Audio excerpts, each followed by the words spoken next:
a curva de capnometria com os valores.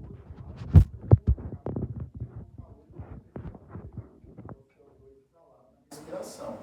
Isso é muito importante para o diagnóstico da parada cardiorrespiratória, o diagnóstico do retorno da circulação corpórea espontânea e a avaliação da qualidade da RCP.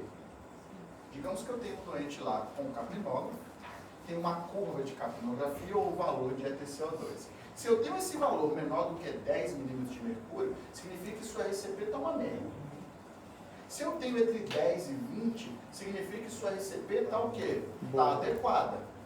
Se em algum momento da PCR essa curva ela ascende de forma aguda ou esse valor aumenta muito de forma aguda para além de 40, há uma possibilidade de retorno da circulação corpórea espontânea. Ok?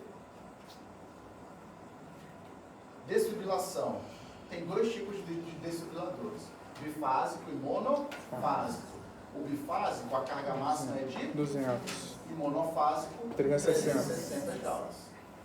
Então, no dia do seu plantão, você tem que saber qual o desfibrilador que está lá. No dia do nosso cenário prático, você tem que perguntar, professor, esse desfibrilador é bifásico ou monofásico?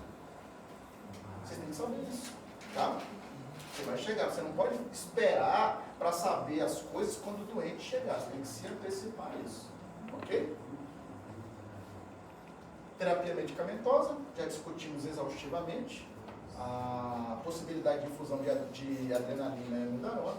A via aérea avançada, que pode ser através da máscara laríngea ou do tubo orotraqueal. E aí a gente muda o quê?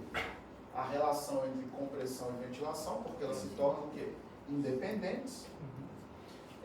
O retorno da circulação corpórea espontânea, que vai ser fidedignamente através do retorno do pulso carotídeo, tá? Ou através do aumento do ETCO2 na capnografia para acima de 40, ou através do retorno, sei lá, se o doente tiver a monitorização hemodinâmica, com catéter de pressão arterial, você pode ter o retorno da curva e por isso o retorno da circulação corpórea espontânea. E obviamente nós temos que avaliar as possíveis causas que são os 5Hs e 5Ts. Exaustivamente, já vi uma técnica, todo mundo já sabe comprimir, né, pessoal? Já sabemos comprimir? Qual a posição que os nossos braços e troncos estão em relação ao tórax do paciente? 90 graus. 90 graus. Outra coisa, aonde eu comprimo no tórax? 2 centímetros do apêndice, acima do apêndice. Com 2 dedos acima do apêndice e chicote, ok? E eu comprimo com qual região da mão? Hipotenuado.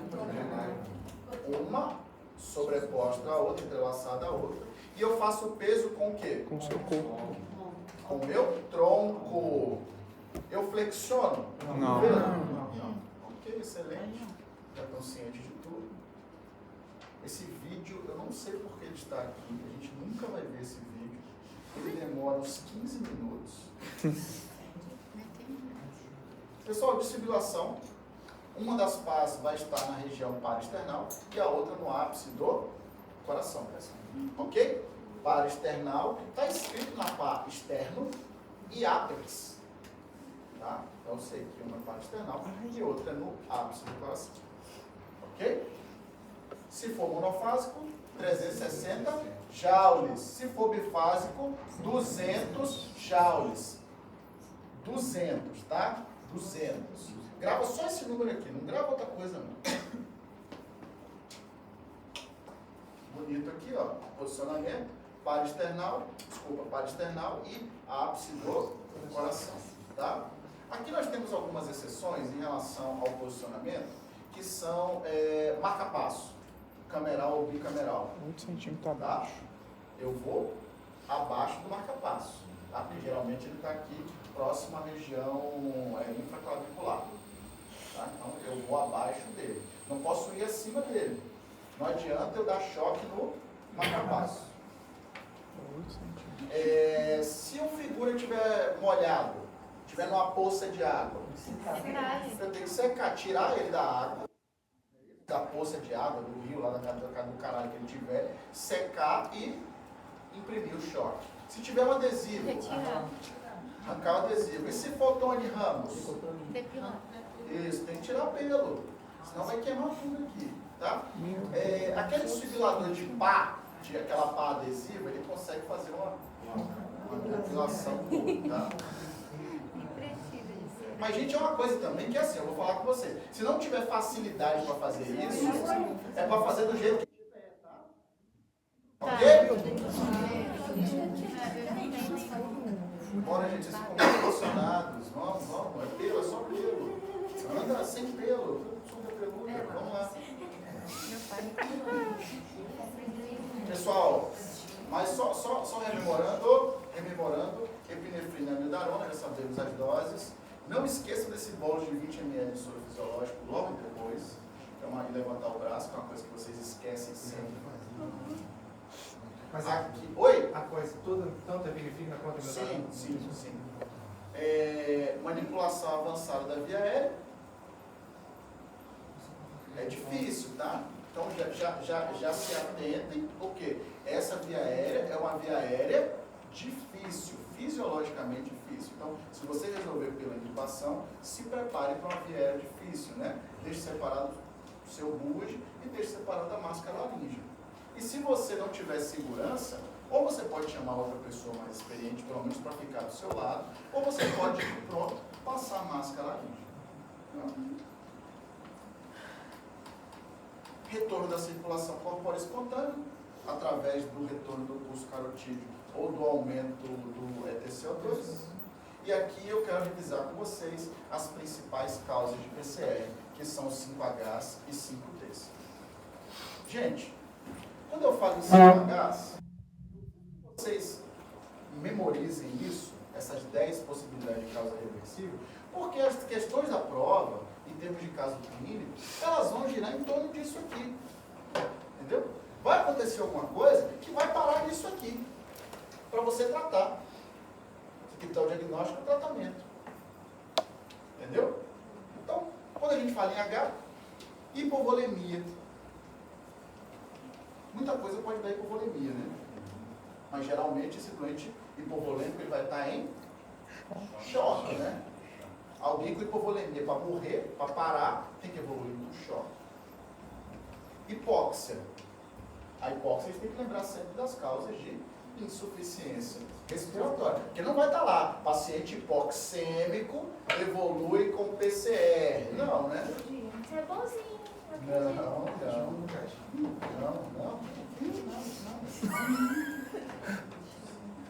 Hiper ou hipocalemia. Lembrem-se de situações que podem levar a hipo ou hipercalemia. Por exemplo, hipercalemia. Quem tem hipercalemia e morre?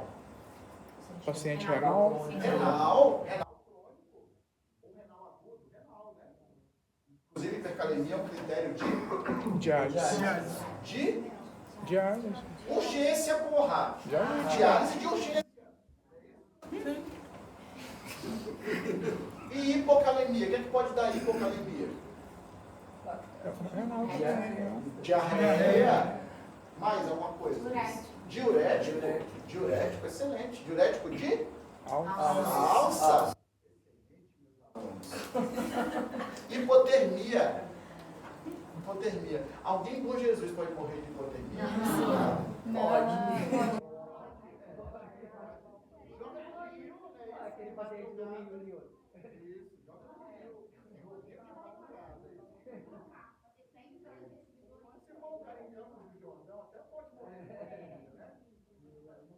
Catarina, agora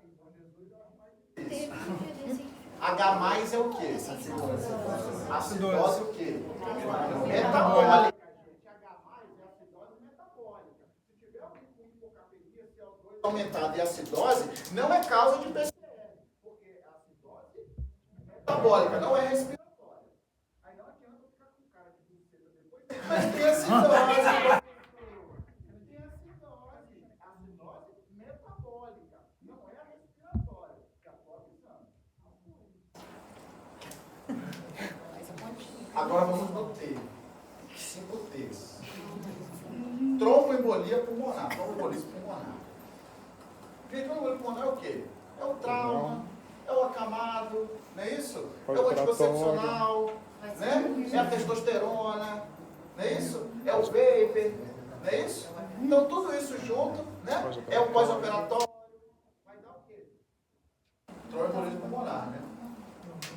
Aí no tromboembolismo pulmonar, como é que eu dou o diagnóstico do tromboembolismo pulmonar? Angio-TC? É um dímero D que está alto, né? É. No eco lá é um VD que está grande, não é isso? Fazendo um corpo pulmonar, né? Não é isso? Né? Lá na angio-TC é o quê? Vai ver lá, é. Contratar.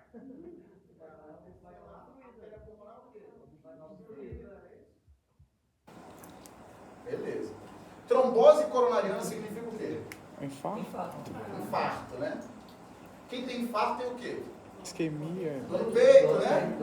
Dor no peito, sudorese, náusea, vômito, perê, para, aquela coisa toda, tem supra, né? Todo mundo sabe olhar pro supra aqui, né? O que é supra, o que não é supra. Se não souber, estudem para saber. Porque eu posso botar um eletro lá com supra. Se eu quiser. Se eu quiser, não posso? Se quiser, eu posso. Pode. Posso. Pode, Posso botar lá. Tamponamento cardíaco. Tríade de? Virgem? Não? É de Beck, é.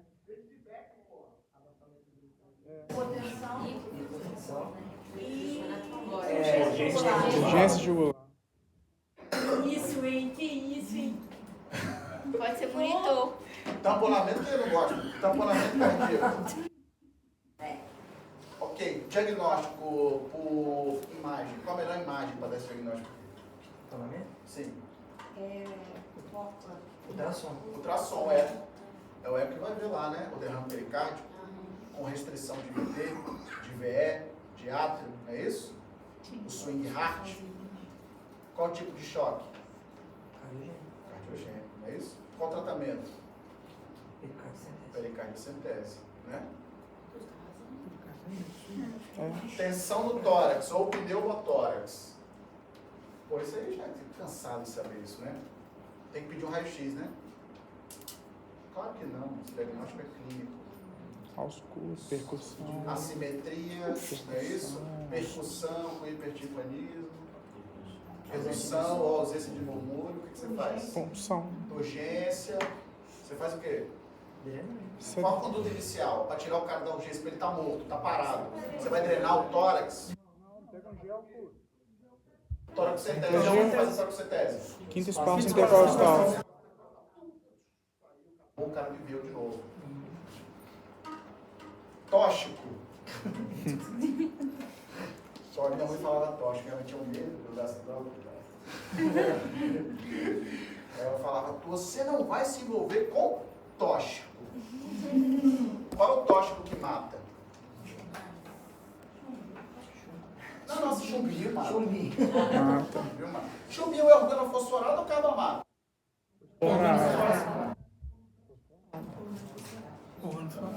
E quais são os sinais clínicos da intoxicação por chumbinho? Bradicardia, cialorreia.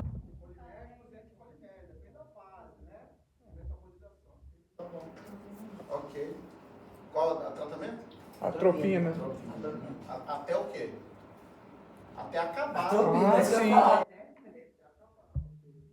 Tem mais coisa que mata? É porque o ACLS é americano, né? Então eles falam de intoxicações hoje, não é muito pela intoxicação do opioide. Opioide, é. Pele da dor, quem viu?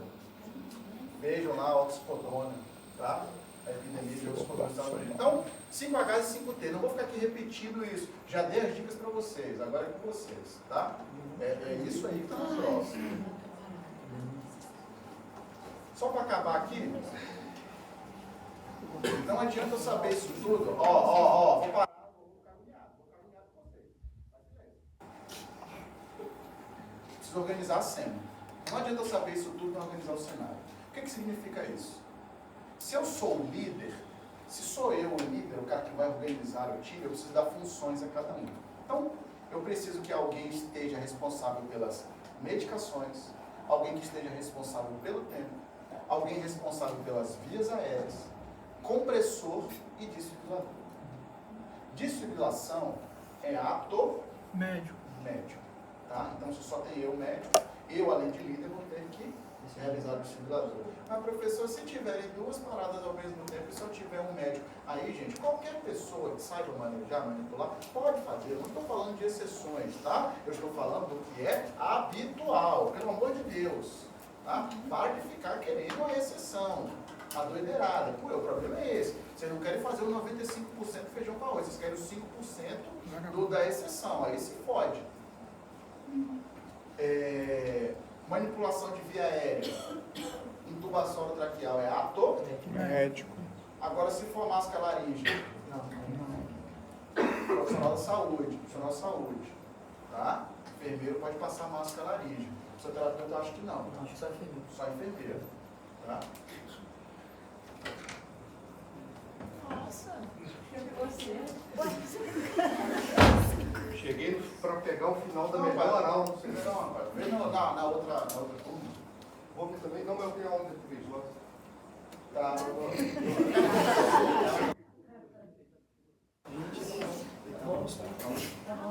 Tá bom. Não posso fazer. Você entrou.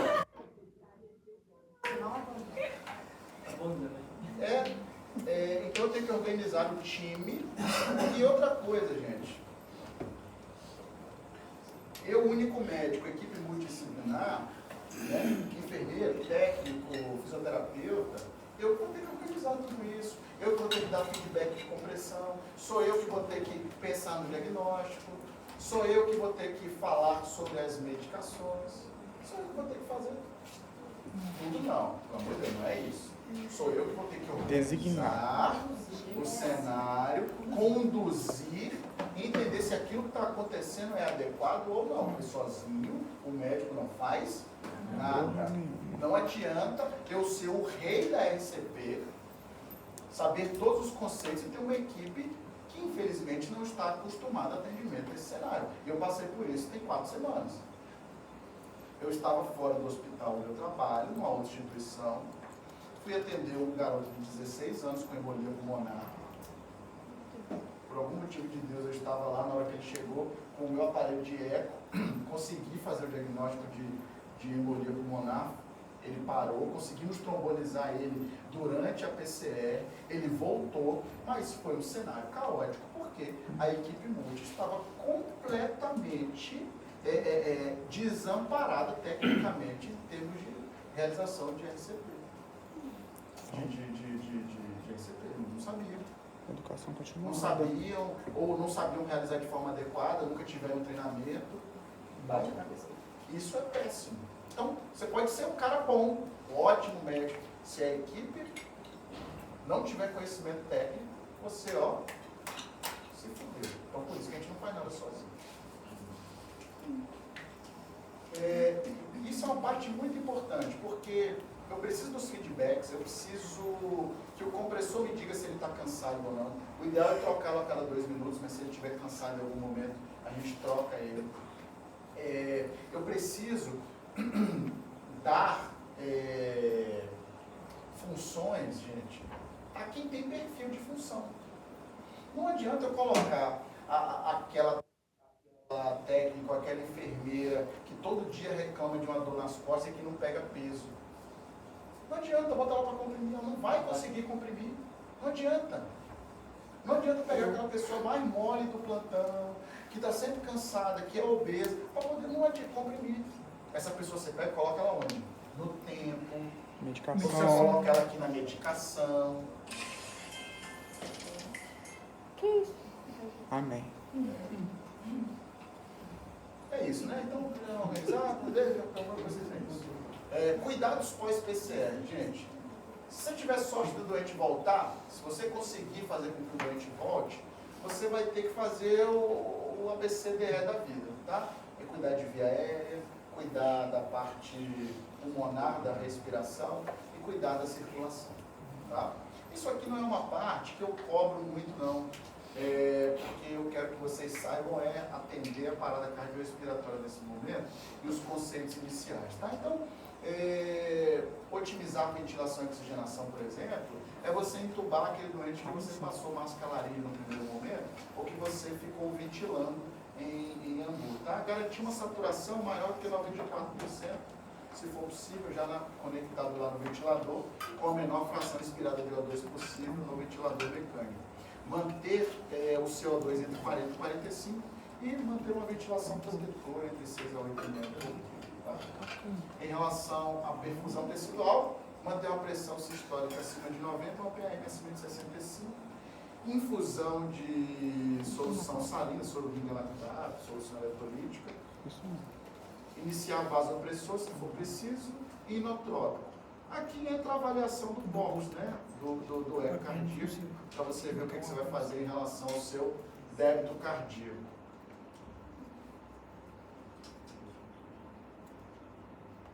Otimizar o controle metabólico, avaliar lactato, hemodiálise, se o doente parou por algum critério de urgência dialítica, e controlar a glicemia também é uma coisa importante. Isso aqui é um dos nossos treinamentos. Eu refaço esses treinamentos do CTI a cada 6 meses, porque a equipe vai se renovando e até as pessoas que já estão lá, elas precisam praticar, porque não é comum num CTI, por exemplo, que todo dia você tem uma parada cardiorrespiratória. Se isso acontece todo dia, é porque o seu serviço é um serviço de pouca qualidade. Porque, como eu expliquei para vocês, eu tenho que ter o quê? Vigilância. Tá? Muito obrigado. Terminamos aqui. Até...